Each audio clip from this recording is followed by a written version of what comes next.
Sterling Silverfant called me up one day and she says, have you met, you know Bruce Lee? I said, who? No, I don't know. Well, he's the greatest there is. Absolutely greatest instructor. He's brilliant. You got to meet him. I said, oh, well, yeah, sure, okay, I'll meet him, you know. We were just getting started and having been executives at Warner Brothers, and Sterling Silverfant and James Coburn came to us with a script called The Silent Flute that Sterling had written for Bruce to star in. And then Bruce and I became great friends. I mean, we went out, we went to dinner, we talked about martial arts. He showed me some of the films, and I got very interested in the Chinese fighting thing, which never came over to America. And we couldn't get anybody who weren't as interested in doing it. Nobody was interested, really, in a Chinese lead. He was really anxious to become an American television star. He wanted to be a star. I mean, he was just driven to that stardom. I said, there is no way, Bruce, that you're going to ever get to really be seen here in America unless you have a piece of film. And it's not just the Green Hornet, that's television. Bruce was too much for television. I mean, he was bigger than television. So when Raymond Chow offered him the I think it was The Big Boss, it was called, the first one. He said, well, I'm getting a little one. I said, take it. And he went back to Hong Kong because he didn't get the role in Kung Fu. After Bruce went back to Hong Kong, he became miraculously successful. I mean, he became like the Beatles, that overnight hit in the Far East. He'd never achieved that before in any time. It was on television where I guess they had a group of martial artists. And they were all breaking ice and bricks with their heads and with their elbows and everything. And they asked Bruce, who was sitting there looking askance at all of that, and said, well, what do you think about all of this? Well, I think that he can break ice with his elbow, or that he can break bricks. Well, what does that have to do with anything? It doesn't. Well, okay, Mr. Smartass, let's see what you can do. And he says, no, I don't do any demonstrations. And everybody in the audience went, la, la, la, la. And so he says, okay, just wrap up 3 of those square boards, foot wide, and put some tape on them. And so he held it out there, and he dropped it and side-kicked it, and it shattered. It just blew. It went up in the lights, and the lights went pow, pow, pow. And Bruce was he said, I was so shocked because he'd never done that thing before. It was just something that came to his mind. Pow! He acted his way back to his chair like nothing had happened.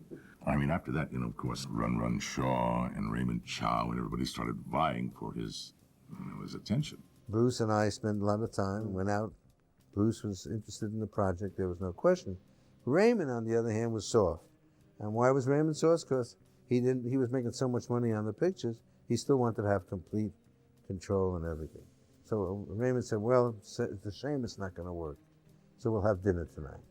And so we went out to a Japanese restaurant, and we sat down for dinner, and as we're going through the meal, I said, Bruce, I'm leaving tomorrow. He said, why? I said, well, it's obvious that Raymond doesn't want you to be an international star. He understands that you're great as a local chop sake guy, but Raymond doesn't. And he turned around to Raymond and said, make the deal. At which point, the next day, Raymond made the deal. We have found this young writer who had no real credits, but it's somebody that I had an eye on for a while. And then, Paul, you got this cockamamie writer who I had never heard of, who you love, Michael Allin. You called me in and you said, we've got this wonderful, amazing guy named Bruce Lee. He makes movies in Hong Kong. You've never seen anything like it. Guess what? I want you to write a movie for him. And he came up and he turned out a wonderful first draft. It was wonderful because I didn't know anything about martial arts. I didn't know anything about Hong Kong, and I was learning along the way. We really blocked it out. It was so exciting, and I'll tell you the kind of energy we had on it.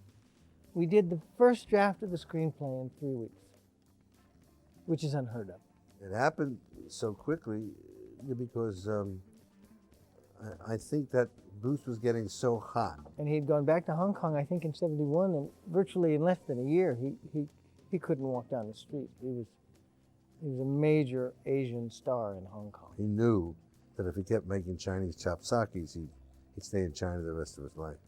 And he was anxious to show Coburn and McQueen and all the rest that he was an international, star. We wanted to present him as this incredible force of nature. It was designed and executed for a particular star in a genre.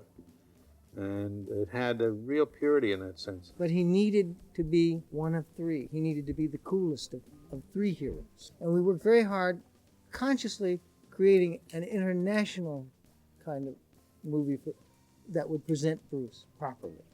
Well, when we got started, and there was very little time to do all these things, and the script had been sort of roughed in, and we knew a little bit about what we needed, we really needed to get some sets built if we were going to ever make the schedule. When I was a kid, I grew up with this comic strip called Terry and the Pirates. And Terry and the Pirates was about China and the Orient and the mystery and Dragon Lady. It was high chroma reds, blues, golds, and it just lent itself to this project so closely. Well, I brought in a sketch artist I knew named Dale Hennessy. Dale and I sat down and worked out the basic sets for the piece. The biggest one of all, the full studio-sized set, was the cave. Some of the prison areas where Bruce got caught in the cell and the doors clanging down. And then in the other studio, the banquet hall. These are large sets that need a lot of thought. And we put together enough material for me to bring over to Hong Kong and turn over to the Chinese designers. And they in turn took it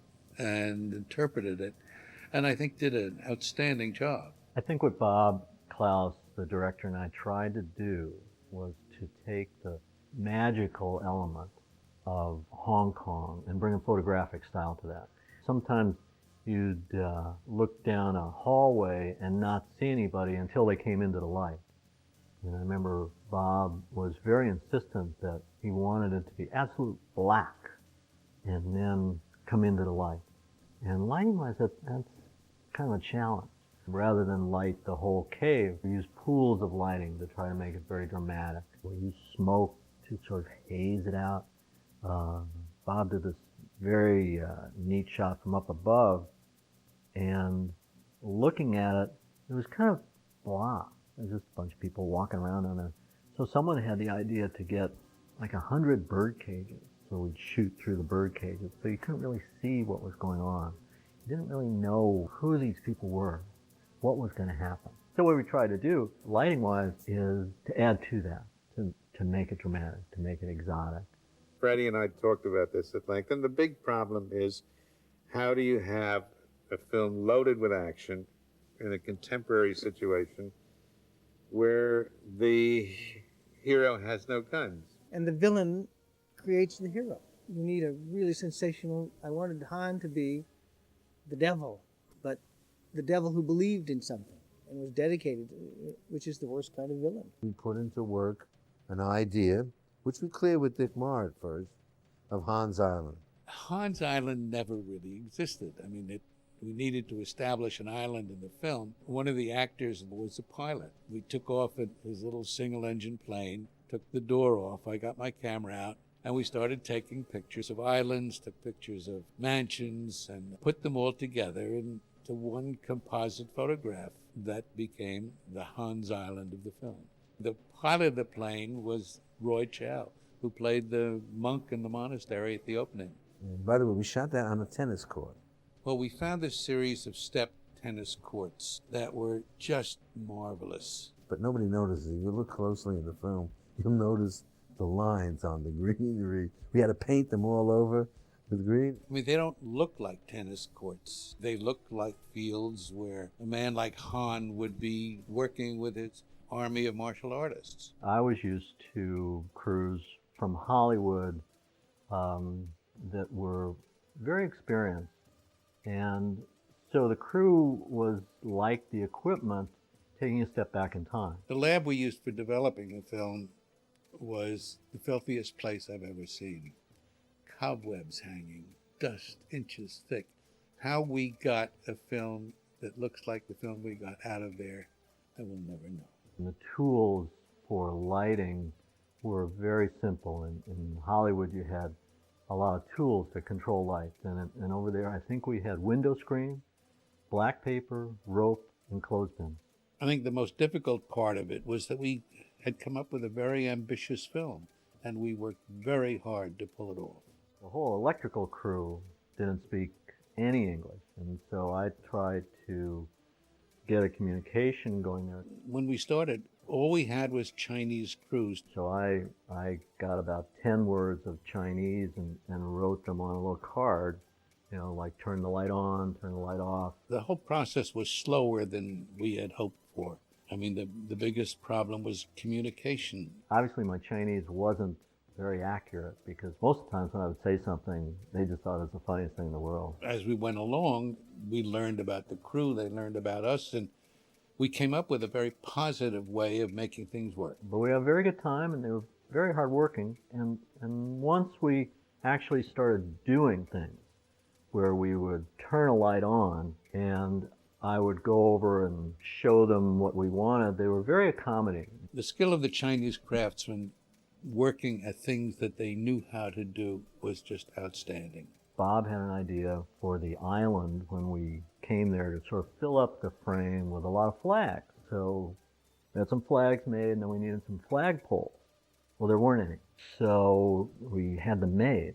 I'll never cease to be amazed when this old man came in with a bag of plaster, some sticks and wire. And at the end of the day, there'd be a 4-foot temple dragon or a 6-foot statue of a Chinese warrior. And they just did a wonderful job. I mean, the casting of the film was really kind of amazing. We selected John Saxon because we had heard that he was very interested in martial arts. The interest in karate was spreading all over the place. That was the reason why I decided to do it. I was surprised at how good he was. Yeah. Talking over how to do the scene in the golf course with Bob Clouse and Fred Weintraub, I felt I had to demonstrate to them what I meant. So I began doing all kinds of leaping kicks that I could do at that time, you know, scissor kicks and so on. I know he worked really hard during the shooting. But I felt that I had sufficient preparation, I thought, to do a movie, you know.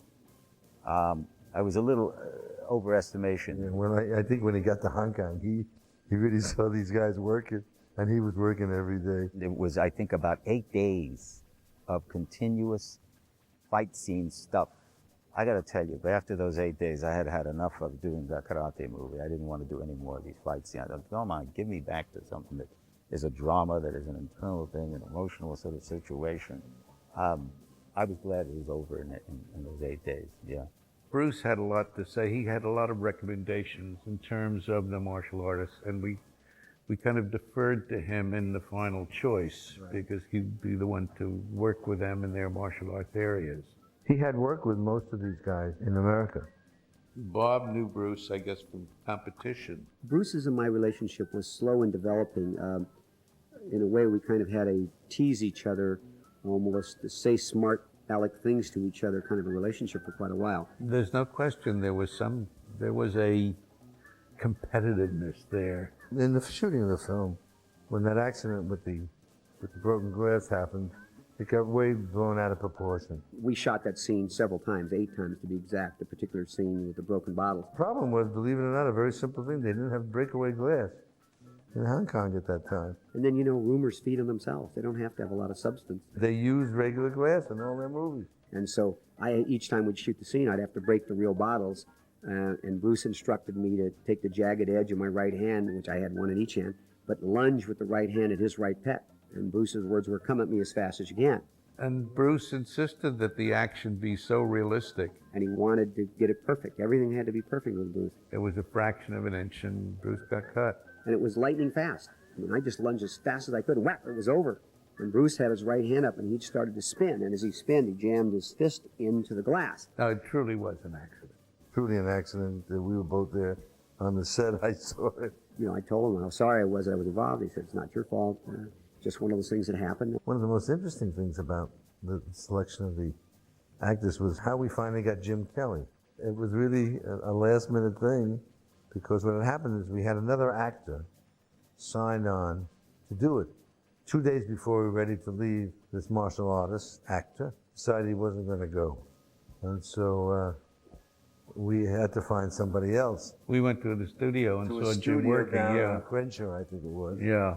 And at night, we went down there, and we saw Jim Kelly working. He looked great.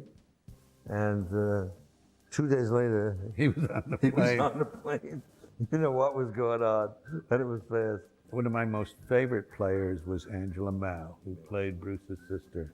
She was so petite, so darling, and what a martial artist. We saw her in a film that she had played the lead in when we were in Hong Kong. And when she was presented to us, we flipped over her. And she was so cooperative and such a good actress. Paul and I, we just saw this guy. He just looked so wonderful. And then he took his shirt off. You knew he had to be in the movie. Well, Peter Archer was in Hong Kong, I believe, at the time that we made the film. And that's where I came in. I was a local martial artist and a foreigner on the spot. But he was really quite good, and I loved the scene in the boat. There was a boat scene on a junk heading out of Aberdeen Harbour, and one of the things that this particular scene called for was for me to jump off the deck of the junk and into this little dinghy. I think I was out there on the boat at that time. Yeah, you were. I was out there, and Bruce was really pissed at him a little. Something had happened between the two of them. But I was being towed behind the junk at the end of a long rope. And he wasn't supposed to stay out there that long on the boat. And Bruce made the kids not bring him in so fast. And this chap on the bullhorn on the back of the junk was saying, pull on the rope, get mad. So I'm shaking my fist and pulling on the rope at the same time as the bow of the dinghy was disappearing under the waves. So. Whatever happened to the boy? Hong Wei, the boy who played the little boy from the monastery. Whatever happened to him? He's a director now. He's an important director in Hong Kong. 其實就係咁噶，因為我哋最初我嗰陣時做緊 stunt 嘅啦，咁有一個叫關正良師傅，咁佢哋話俾我聽，佢哋沙林公司佢哋需要一個後生仔做一個咁樣嘅演員，咁就揾咗我去咯。咁我本身係 stunt 嚟，咁啊好細個做 stunt 咁樣去咯，咁試咗，咁俾個導演睇，咁導演 OK 咁做。We were all packing it in and going home, and Bruce, by that time, was so wound up he didn't want to quit. And he invented that little scene at the monastery. But I think after he saw some of the rushes of the film, he got real excited and went back and shot that. Yeah. For that one, he called Sammo Hung. Sammo was one of his old good friends. And then after he shoot get off that halfway, they stop. They stop. They shoot and then the dragon. They find me. Then they call me. I want you to be in my movie. Fight with me. Then we rehearsal. We don't do anything. We just talking. Give me punch. Punch you. Yeah, block you. Okay. Yeah. Ready to take action. We just one take. Okay. One take. Okay. This is very fast. We shoot only 1.5 days. One day whole day. The other day is before lunch. You know, they finish, then we're very funny, very happy. I'm very hurry. Okay, go. Take my passport, you know. Well, we saved the dragon lady for last, Anna Capri. And we're very fortunate because Anna took some home movies while she was making the film. Back in those days, I loved going on location, and I had told my agent that at that particular time I wanted to go anywhere on location because my mom had just passed away, and I would welcome the opportunity to work out of town. And my agent called me up and he said, you said you wanted to go on location. He said, is Hong Kong far enough? And I just laughed. I said, what are you talking about? And he said, there's a film called Enter the Dragon, and it's starring a martial artist called Bruce Lee. He says, have you ever heard of him? And I said, I have never heard of Bruce Lee, nor martial arts. He said to me, would you like to go to Hong Kong? And I said, absolutely. So I said, well, good. When should I go? And he said, tonight.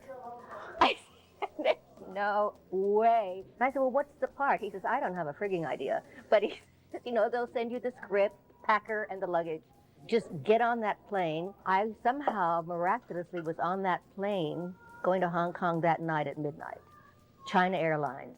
My dad had given me a little Super 8 camera for my birthday, which was like a couple months before I went, and I just threw it in the bag just to pass the time, just walking around and, you know, taking some shots of Bruce and John and Jim Kelly and Bob Wall. Of course, I'm sorry that I didn't have more. We just spliced 5 3-minute increments together so it would be easier to view, to show my friends. And like I said, it was just for fun. And it wasn't really from the beginning, middle, and end. It was mostly just where they were filming the tournament scenes. And when they first arrived, that was just down the steps from where we shot the tournament scenes. As a matter of fact, it's very interesting because I had been invited to a formal lunch at this rich palatial estate.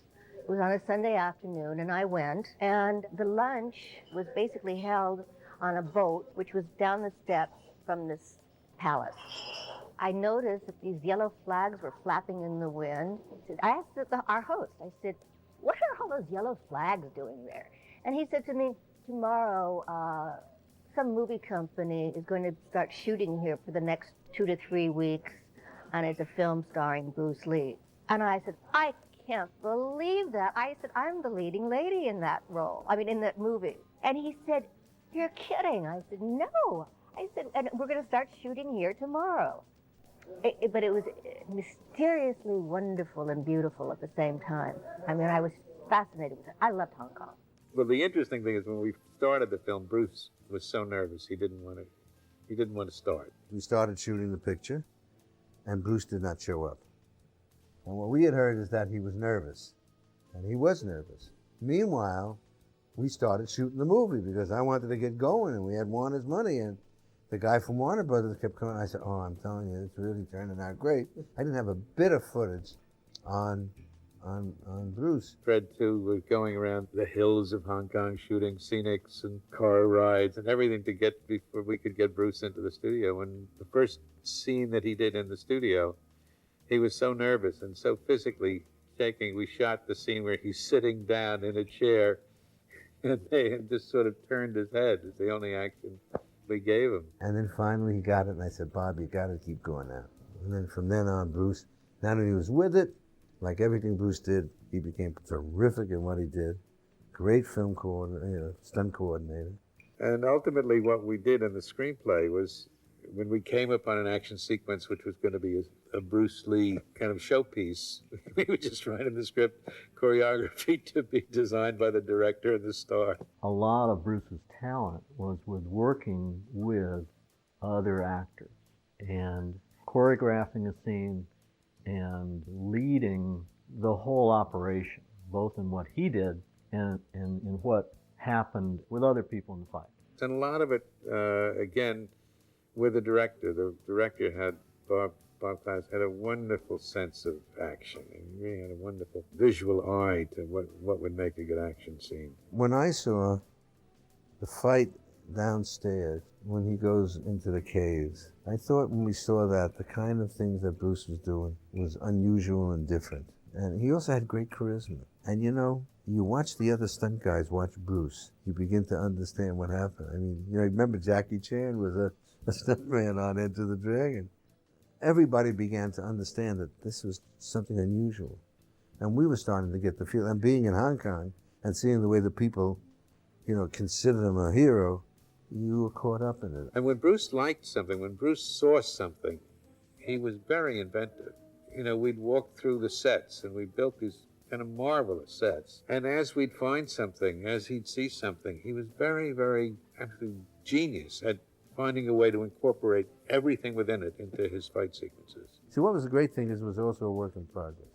As we saw things, we added that to give color to Michael Allen's script. I sort of ran across the phenomena in a little hotel in Hong Kong on Repulse Bay. On the way to the men's room having lunch there was this sort of multiple paneled mirror, and I just looked in it and I, wow, this is amazing. And I took Bruce and showed it to him, and he thought it was too fragmented, that you couldn't get any action that would mean anything out of it. And Bob Clouse and I really fought hard for it, and we created this mirrored room. Well, the mirrored room was a great idea. It was very visual. We built it, and then we walked some people through it and showed Bruce how it looked. And then he got absolutely... So we want to see ourselves, we just built like a closet in the middle of the room that was movable with mirrors on the outside. It just blended into the other mirrors.